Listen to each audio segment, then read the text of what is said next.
ఉదయం నుంచి వింటుంటే చాలా అద్భుతంగా మాట్లాడారు వక్తలు.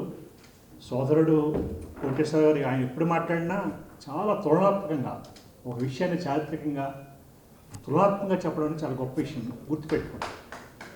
దాంతోపాటు ఈ మధ్యకాలంలో అనామకంగా ఉండిపోయిన సమాజంలో చాలా అద్భుతమైన కృషి చేసిన కవుల విస్తృత చరిత్రను ఆయన వెలికి తీస్తూ రేషత్తులు కూడా చాలా వేషం చాలా అద్భుతమైన కృషి. ఇందాక ప్రస్తావించిన కొన్ని పేర్లు కూడా ఆయన స్వయంగా వెలికి తీసినవి కాబట్టి ఇప్పటిదాకా చాలామంది తెలియవు వాళ్ళు ఏమన్నారనేది. దానికి ముందు మాట్లాడిన సుబ్బారావు గారు కానీ సత్యబాబు గారు కానీ చాలా అద్భుతమైన విషయాలు చెప్పారు. నేను కొంత సమయం మిగిల్చేయడం కోసమే మిగిల్చే ప్రయత్నం చేస్తాను, నేను ఎక్కువ విషయాలు చెప్పే ప్రయత్నం చేయలేను.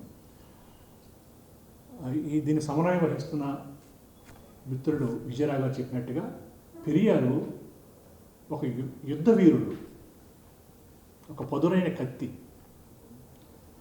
ఆయన ఎక్కడ ఏ విషయం చెప్పాలైనా ఏమాత్రం తడబాటు లేకుండా భయం లేకుండా పోరాటాన్ని స్వయంగా తనే నిర్వహించడం. అవతలవాడు చెప్పిన సమాధానం చెప్పడం కాదు, మనం పోరాడితే అవతలవాడు సమాధానం చెప్పడానికి పడిపోవాలి. ఇది ఒక పోరాటంలో గొప్ప వ్యూహం, ఎత్తుగడ. ఆయన జీవితాంతం చిన్నప్పటి నుంచి విజయరావు గారు గుర్తు చేశారు, చిన్నప్పటి నుంచి బాలి నుంచి ప్రశ్న ఆయనకు ఆయుధం. ఆయన నేరుగా వివక్ష అంటే ఇందాక చెప్పారు సత్యబాబు గారు మిత్రులు కానీ మంది ఈ నిచ్చెన కుల వ్యవస్థలో ఉండే నిచ్చెనలు ఏవైతే ఉన్నాయో ప్రతి ఒక్కడు ఇంకొకటి మీద అణచివేసి ఆధిపత్యం పొంది వాడికి వాడు సంతృప్తి పడే ఒక పరమ దౌర్భాగ్యమైన ఈ నిచ్చెన మెట్ల వ్యవస్థని ఏర్పాటు చేశారు. వాడు ఎవరికి వాడే ఆధిపత్యం వహిస్తున్నాడు అనుకుంటాడు. ఇలాంటిది స్వయంగా ఆయన చాలా చిన్న వయసులో చూశాడు పెరియార్. ఆయన స్కూల్కి వెళ్తే వాళ్ళ ఇంటి దగ్గర చెప్పారు, నువ్వు వెళుతున్న దారిలో ఉండే ఇళ్ళ దగ్గర వాళ్ళతో స్నేహాలు చేయకు, వాళ్ళ ఇళ్ళ దగ్గర మంచినీళ్ళు కూడా తాకు అని చెప్పి ఆయన వాళ్ళ మాస్టర్ ఇంటి దగ్గర మాత్రమే మంచినీళ్ళు తాగాలని చెప్పారు. ఈయన అక్కడికి వెళ్ళి మంచినీళ్ళు తాగే ప్రయత్నం చేస్తే ఆయన అక్కడ వివక్ష వేరే రూపంలో ఆయనకు ఎదురవుతుంది.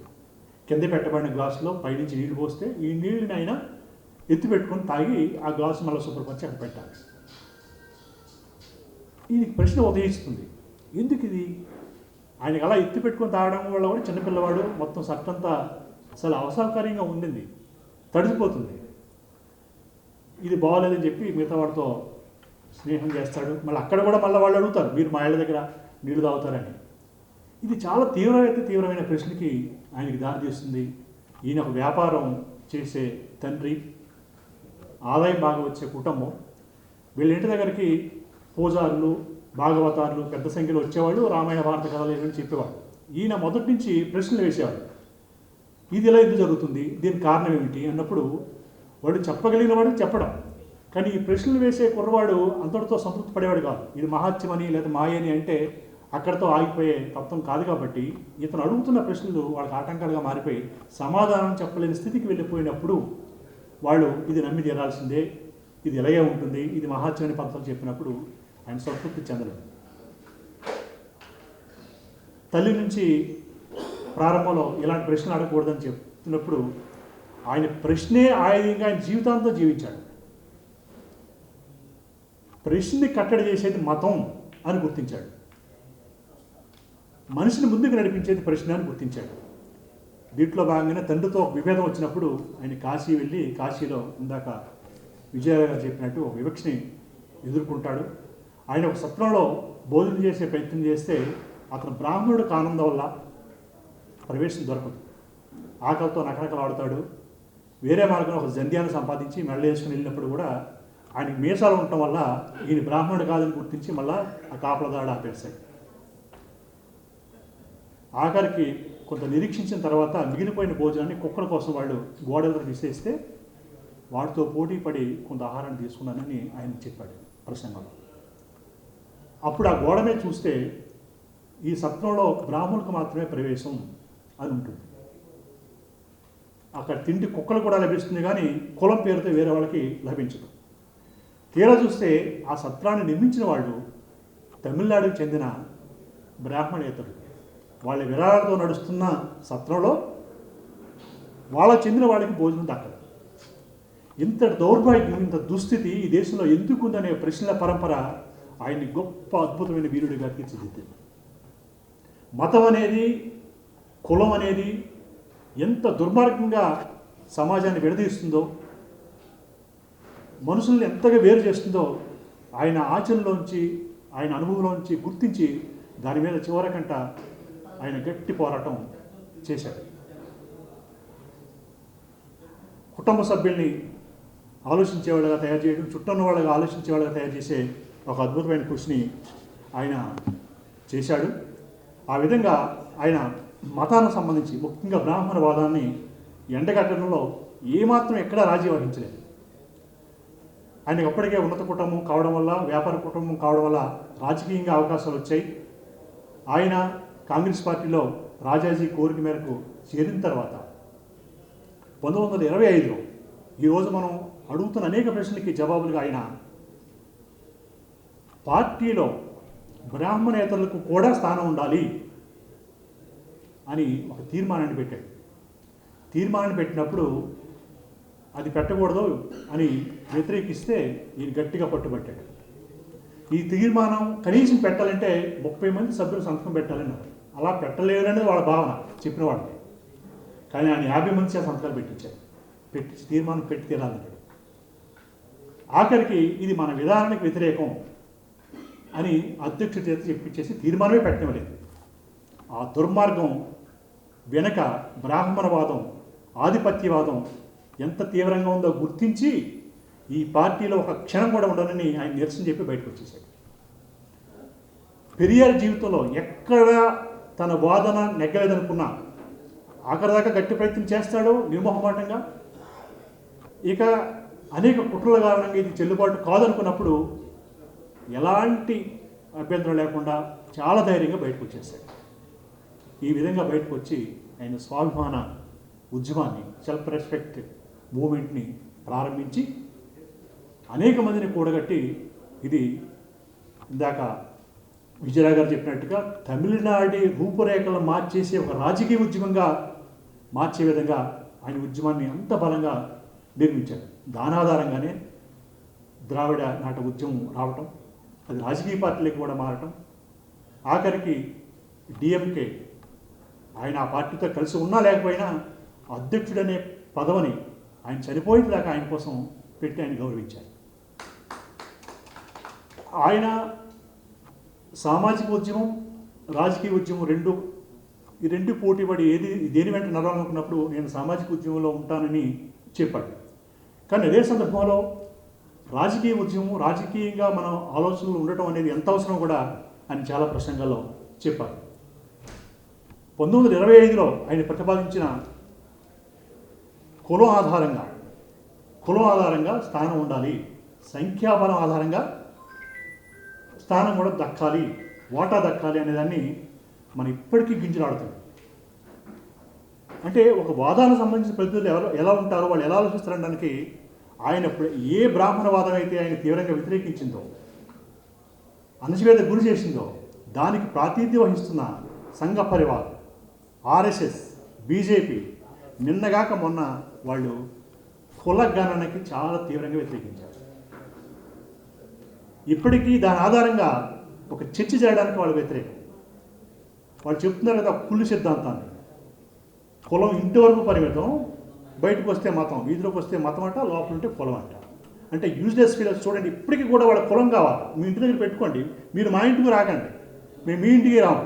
కానీ మతం అనే పేరుతోటి మనం కుర్చీల కోసం భుజాల మీద చేతులు వేసుకుని కలిసి తిరుగుదాం. ఎంత కుట్రవాదం! ఇప్పటికీ కొనసాగుతున్న ఆనాటి బ్రాహ్మణవాదానికి కొనసాగింపుగా వాళ్ళు మరింత విస్తారంగా నడుపుతున్న ఈ వాదానికి పెరియార్ లాంటి ఒక స్వరం, ఆయన ఇచ్చిన ఒక వారసత్వం కొనసాగాల్సిన అవసరాన్ని చాలా స్పష్టంగా ఈ రోజుకి చెబుతున్నది. అలాగే మూఢనమ్మకాల మీద ఆయన చేసిన పోరాటం చాలా గొప్పది. నిన్నగాక మొన్న మధ్యప్రదేశ్లో నర్మదా నదిలో 11,000 లీటర్ల పాలుని వదిలిపెట్టడం పండగ, చప్పట్లు కొట్టే వ్యవహారం. చిగ్గులేదా? ఏ శతాబ్దంలో ఉన్నాం మనం? ఏ కాలంలో ఉన్నాం? ఎంత అవసరం? ఇలాంటి దాన్ని ఇప్పటికీ వాళ్ళు సమర్థిస్తూ దాని వెనకాల శక్తియుక్తులు, శాస్త్రాలు శోధి చెప్తున్న కాలంలో సైన్స్ని, శాస్త్రీయ జ్ఞానాన్ని ముందుకు తీసుకెళ్ళడానికి పెరియార్ ఆలోచనలు లేదు ఇంతకుముందు మనం చెప్పుకుంటే అనేక మంది ఈ ఈ చింతనాపరుల ఆలోచనలు చాలా అవసరమని చెప్పడానికి ఇది ఒక ఉదాహరణ. అబద్ధపు ప్రచారం, ప్రతి నిత్యం అబద్ధపు ప్రచారం. ఈ నాయకులంతా పోరాడే సమయానికి మతం, ఈ ఉన్మాదం ఆనాటి రాజకీయాల ప్రాబల్యంతో జతతోటి అది పై స్థాయిలో ఉండటం కోసం ప్రయత్నం చేసింది. ఈ కాలంలో ఏం జరిగింది? ఆ మూర్ఖత్వమే, మూఢత్వమే, ఆ ఆధిపత్య భావజాలమే గద్దె మీద కూర్చొని నిర్దేశిస్తుంది మూర్ఖత్వాన్ని, అశాస్త్రీయతని, అధర్మాన్ని. కాబట్టి అప్పటికన్నా ఇప్పుడు మరింత ఒక బలమైన ప్రయత్నాన్ని మనం చేయాలి. మన బలం చాలా గొప్పది. ఇప్పటికీ మనం సత్యంతో ఉన్నాం, శాస్త్రీయ ఆలోచనతో ఉన్నాం. వాడు అబద్ధాల మీద ఆధారపడి ప్రచారం చేస్తాడు, అబద్ధాలతోనే విడదీస్తాడు. చూడండి, ఈరోజు మనం సైన్స్ను సాధించిన ప్రగతి ఆధారంగా వాడు ఎన్ని అబద్ధాలు రోజు వాడు విడుదల చేస్తుంటాడు మన మధ్యకి విడదీయడానికి. ఇప్పుడే ఒకటి వచ్చింది, మా హై స్కూలు మొత్తానికి ఒక గ్రూప్ పెట్టారు. ఆ గ్రూప్లో వాడు శూద్రులు ఎవరెవరో గొప్ప గొప్ప స్థానాల్లో ఉన్నారో ఇదా అసలు మిగతా వాళ్ళంతా వాళ్ళు ఎడారి మతం వాళ్ళు, బ్రిటిష్ వాళ్ళు, ఈ కమ్యూనిస్టులు వీళ్ళంతా కలిసి ఈ కుట్ర చేస్తున్నారు.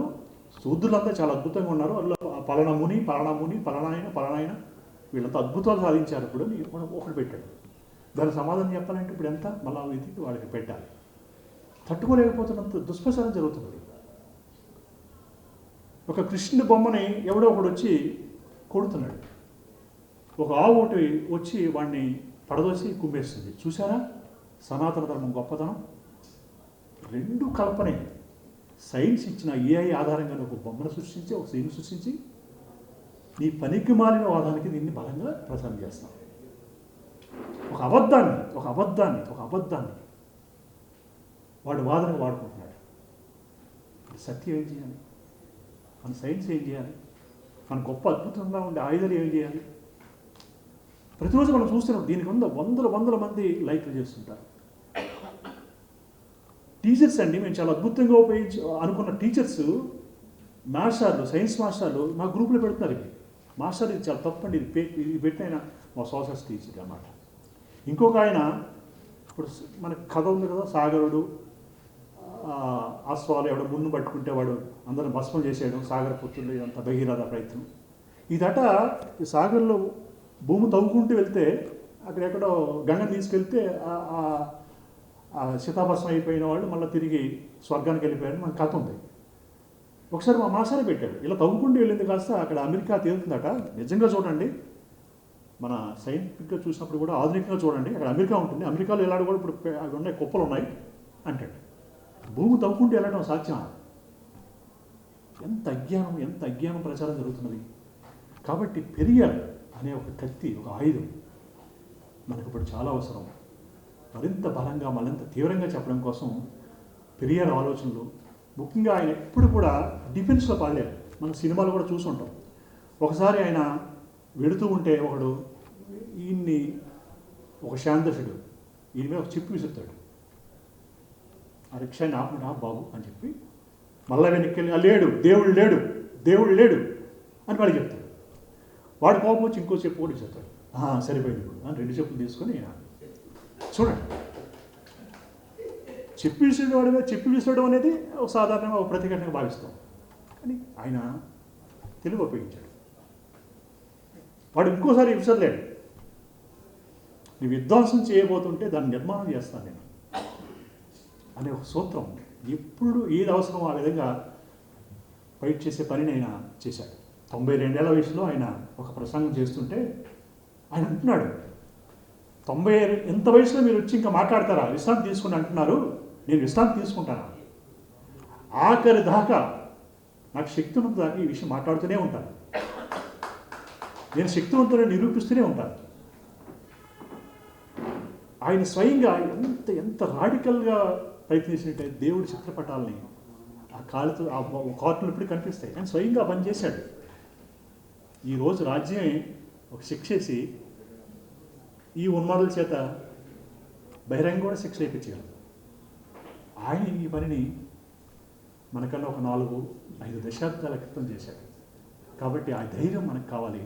ముఖ్యంగా ఇందాక మన మిత్రులు మాట్లాడినట్టుగా, కోటేశ్వర మాట్లాడినట్టుగా ఇలా ఆలోచించేవాళ్ళం, ప్రశ్నించేవాళ్ళం సంఖ్య ఎక్కువ ఇప్పటికీ. వీళ్ళ భుజాల మీద వాళ్ళ భుజాల మీద వాళ్ళు చేతులు వేసి ఓ 38% 40%తో వాళ్ళు ఈ పనికిమాల పనులను చేస్తున్నారు. దీనికి నాయకత్వం వహిస్తున్నారు సంఘ పరివార శక్తులు. కానీ ఆ సంఖ్య, దాన్ని వ్యతిరేకించే వాళ్ళ సంఖ్య చాలా ఎక్కువ ఉంది. కావాల్సిన ఐక్యత. ఎక్కడెక్కడో మనకు విభేదాలు ఉండొచ్చు. ఇప్పుడు మనం చెప్పుకుంటే మహానుభావులందరూ కూడా అనేక విషయాలు విభేదించుకున్నారు. పరస్పరం కూడా విభేదించుకునే విషయాలు అనేక ఉంటాయి.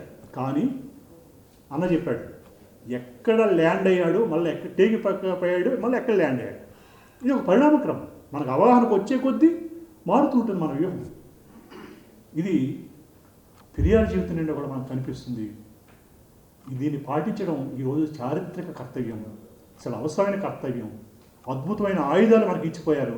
వాటిని అనుసరిస్తూ ఆ వారసత్వంతో వెళ్ళడం ద్వారా ఈరోజు సామాజిక బాధ్యతని మనం నిర్వర్తించడమే ఈ మహానుభావులందరికీ మనం ఇచ్చే నివాళి. ఈ కార్యక్రమాన్ని ఏర్పాటు చేసిన బసవపున్నయ్య విజ్ఞాన కేంద్రానికి, జాస్వా సంస్కృతి వేదికకి ధన్యవాదాలు తెలియజేస్తూ మీ అందరికీ నమస్కారం.